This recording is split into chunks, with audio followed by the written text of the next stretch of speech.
He put it there and watched me not pick it up for 11 minutes. He said nothing, just watched, like everything I did was exactly what he expected.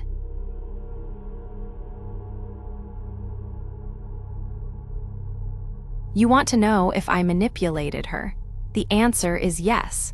But I want you to understand something about manipulation. The word implies that the outcome was false, that I made her feel things that were not real. I did not do that. Everything she felt was real. I simply arranged the conditions under which she was most likely to feel it. There is a difference. Most people do this. I am simply honest about it. She did not pick it up for 11 minutes. She had counted. Dorian had not looked away for a single second of those 11 minutes, and she understood. In the way she understood load-bearing structures after he had described them, that this was information. He was showing her something about himself in the watching, something about what patience looked like when it had no natural limit. She picked up the paper.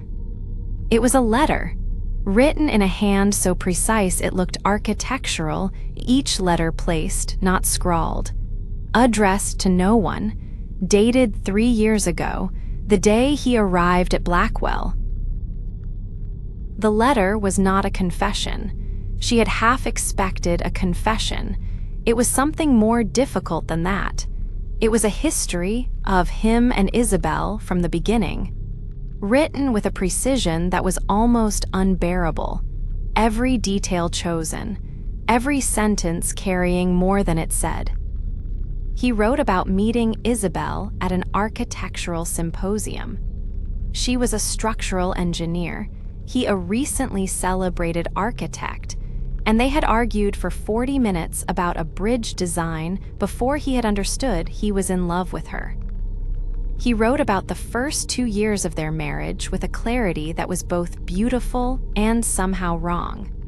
The wrongness not in anything he said, but in the quality of the observation, the way every memory was too complete, as though it had been catalogued rather than lived. Then the tone changed. Isobel began to be afraid of something. He wrote this plainly, without defense and without explanation. She was afraid, and she hid it, and he did not ask her about it because he was afraid of the same thing and hiding it in exactly the same way.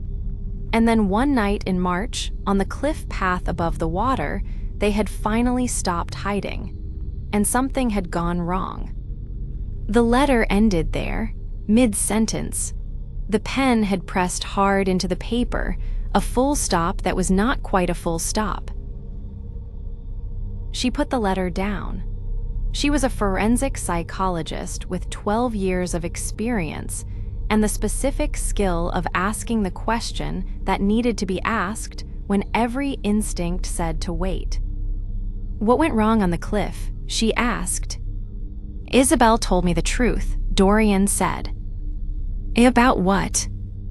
About what she had done, about why she was afraid, about the person she had been before she was my wife. And what did you do with that truth? He looked at her with those dark, still eyes and said something that restructured everything she thought she was assessing. I forgave her, he said, completely and immediately, and she went into the water anyway. She found Petra Sally's that night, not professionally, personally. A phone number from a mutual colleague, a brief call at 10 p.m. Petra answered immediately as though she had been expecting it. The conversation lasted 12 minutes. At the end of it, Celeste sat in the dark of her hotel room and understood 3 things. First, Isobel Ashby had not drowned accidentally and had not drowned by her own choice. Petra Sally's was certain of this and had been silenced about it. Second, Dr. Vale knew this too. Vale had been the one to arrange Dorian's committal, not to protect the public from Dorian, to protect someone else from what Dorian knew. Third, and this was the one that kept her awake until 4 in the morning, Dorian had known, from the day he arrived at Blackwell, that Vale was hiding something. And he had spent 3 years in silence, letting Vale grow comfortable with that silence, waiting for the right person to help him break it. He had not picked Celeste because she was good at her job.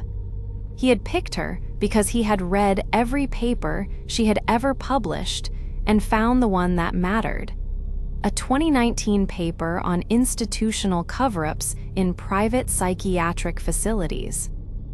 He had picked her because she was the one person who would actually believe him. She returned to the session room the next day with a question she had not planned to ask. It had arrived in the hours between 4 and 6 in the morning while she lay in the dark listening to the wind off the sea, and it would not leave. "You chose me specifically," she said. "Yes. You read my paper. All 4 of them, your 2019 paper twice. How long have you known I was coming?"